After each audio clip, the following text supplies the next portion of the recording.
hours after the High Court ordered the repatriation of Miguna, the government insisted that the NASA lawyer is not a Kenyan and would not be brought back. The Attorney General's office has now filed a notice to appeal Justice Luka Kimaru's orders.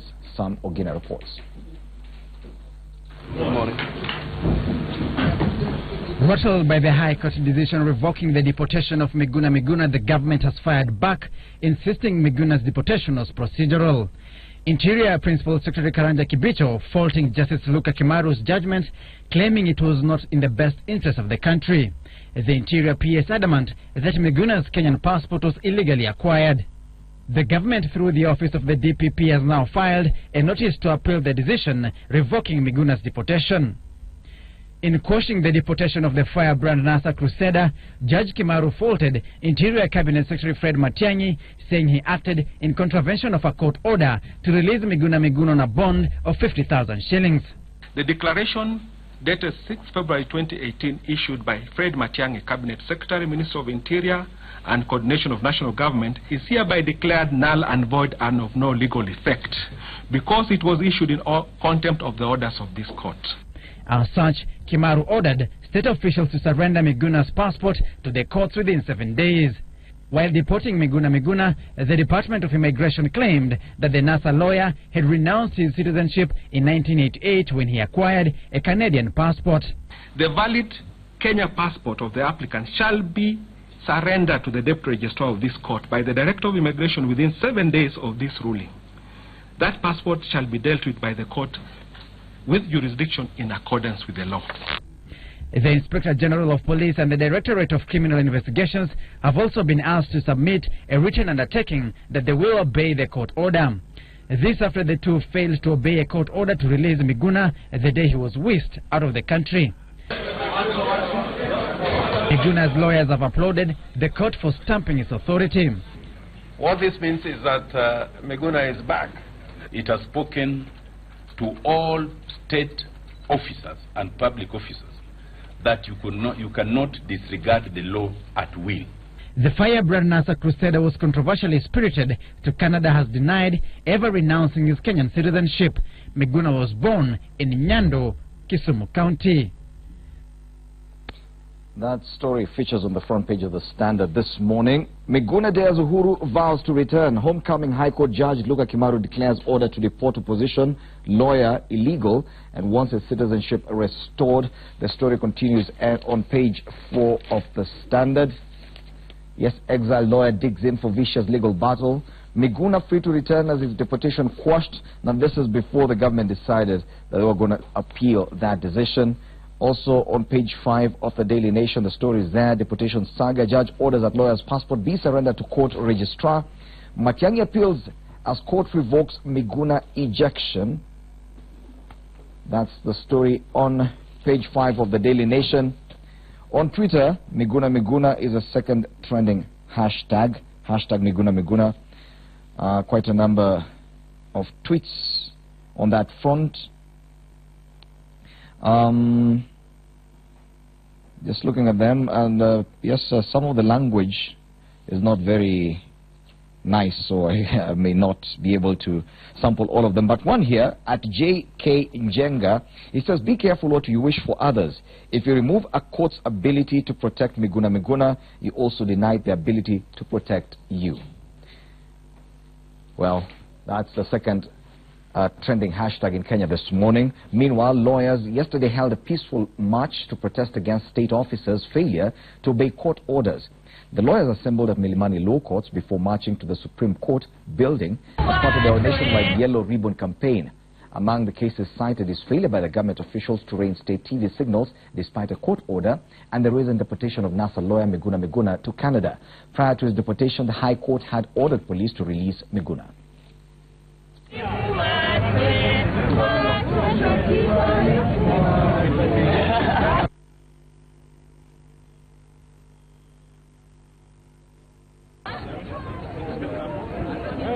We want to tell the country, we want to tell the government, we want to tell all Kenyans that we have a new constitution of Kenya. It's already 7 years old, and that constitution of Kenya entrenches the rule of law, and it puts in place structures that can hold any individual who cannot hide behind government, cannot hide behind political affiliation, cannot hide behind national security to disregard.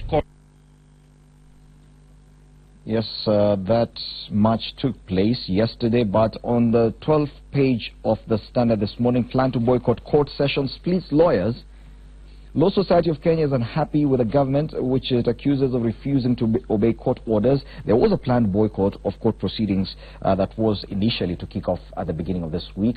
That was put off until yesterday, Thursday. It still did not take place because LSK and lawyers disagreed on that matter. Well, I'm trying to see if at all the conversation went on online. Not really among the top trends. It wasn't there. But in studio, we do have two lawyers this morning. Nelson Harvey and George Keithy. Good morning, gentlemen. Karibuni sana. Good morning. Nelson Harvey incidentally represented Miguna in court as well. Now, yes, there was a win. I saw you, and there's a picture of you celebrating in court together with your colleagues on page 12 of the Standard. NASA politician Miguna's lawyers celebrate outside Milimani Law Courts in Nairobi yesterday after the court found Inspector General of Police and DCI boss in contempt of court with regard to Miguna's deportation. Well, that celebration was kind of short-lived because the government was quick to appeal that decision. That means nothing will happen as soon as, probably not as fast as you expected. Is that the case?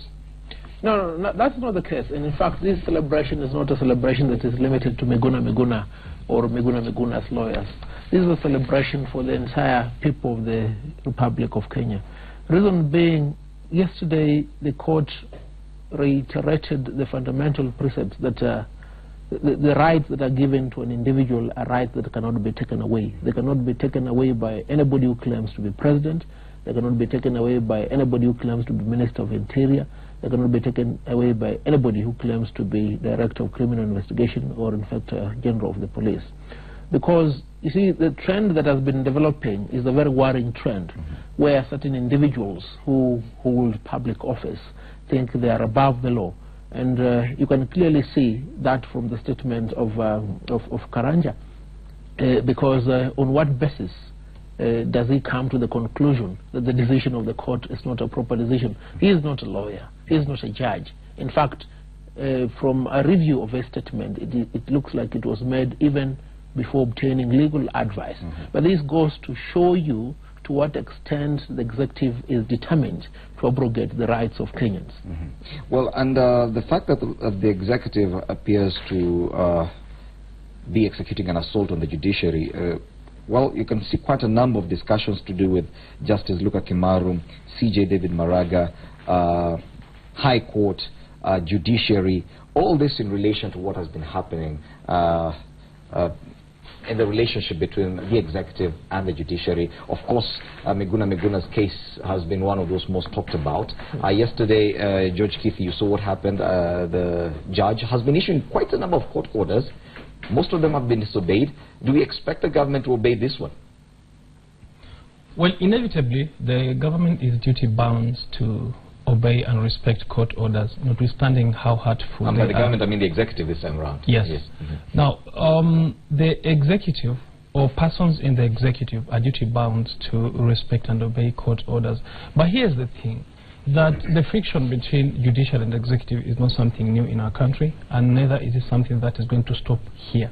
It is going to be there on account of the fact that the roles are distinct, and the oversight role played by judiciary, more importantly, they stand in between the government and its citizens, where then there is an abuse of power by government or an exercise of power that is completely uncontemplated by the Constitution.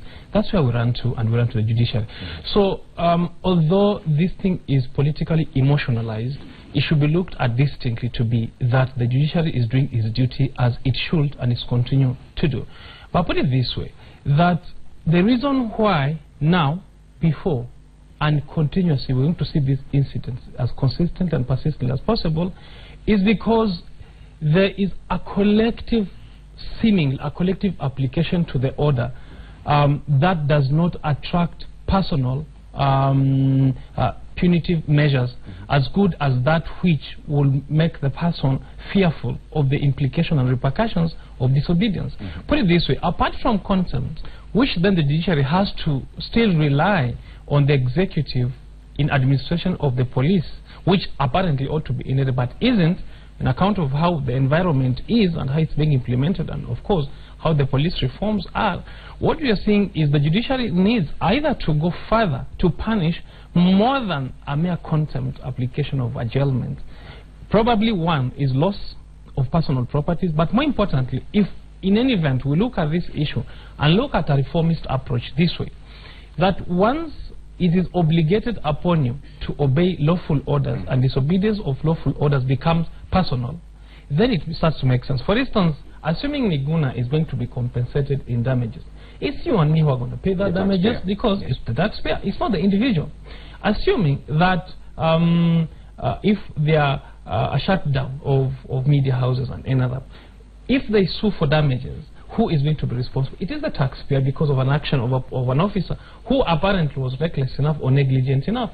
So unless then we open that up and go for the individual more than the public, because you see, it doesn't make sense for a person to behave in a certain way, but then the implication eventually touch on the entire public. But look at the point where Judge Luka Kimaru has repeatedly ordered police boss Joseph Boynet and the DCI boss George Kinoti to appear before him. And yesterday we saw them write a letter and say we are not able to appear because we'll be attending another another security meeting. These are the same individuals who actually should be able to execute the same orders from the courts. Now, what happens in this case? Because the courts appear helpless. The police are supposed to execute most of the orders issued by courts.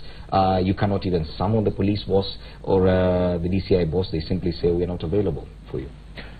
Now, the problem that has permitted the reasoning of most of these public officers, and in particular, let me just mention these three. We'll start with Fred Matiang'i, Joseph Boynet, and George Kinoti. They live in that lie that they're above the law, but they fail to understand that under Chapter 6 of the Constitution, there is personal responsibility on the part of the public officer. And yesterday, Justice Kimaru made it quite clear that for as long as this contempt remains unpurged, these people continue remaining in contempt of court. What that means, therefore, it means the integrity as public officers under Chapter 6 has been challenged. It has a conviction they are not fit to hold office. Are you saying that the fact that they've already been cited for contempt of court, that could come to bite them years later? Not even years later. We've already filed a petition to declare them unfit to hold public office. We've also sought to have them personally bear the responsibility of the transgressions of the Constitution, and in particular of the 6 court orders that they went against. And for as long as Miguna is not brought back, the intention of the reading of this order by Justice Kimaru is they cannot be heard, not before the High Court, not before the Court of Appeal. Now we're waiting patiently to see how they will circumvent this issue, because much as they claim to have filed a notice of appeal, the decision is quite clear. They will not take any further step to defend themselves unless and until they have complied with the court order. And that indeed is the requirement of the law of contempt. Because the understanding of many members of the public is that once you file an appeal against such a decision or a pronouncement by a court, then that is stayed then until the appeal is heard and determined. And but now it means, according to Bwana Nelson Harvey, that that is not the case.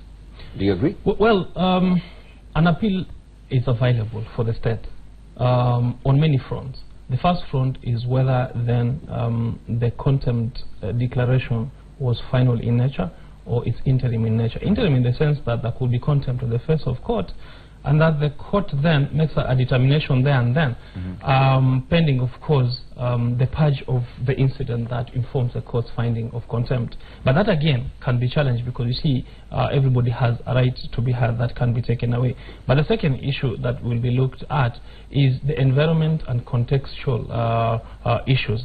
For instance, I do know how the state is pursuing the case. For instance, will be try as much as possible to separate the issue of the affliction to or the decision to deport Mr. Miguna on account of a passport which otherwise was not and it was not incidental to the proceedings of contempt as at then, in the sense that he had been held on account of treasonable charges.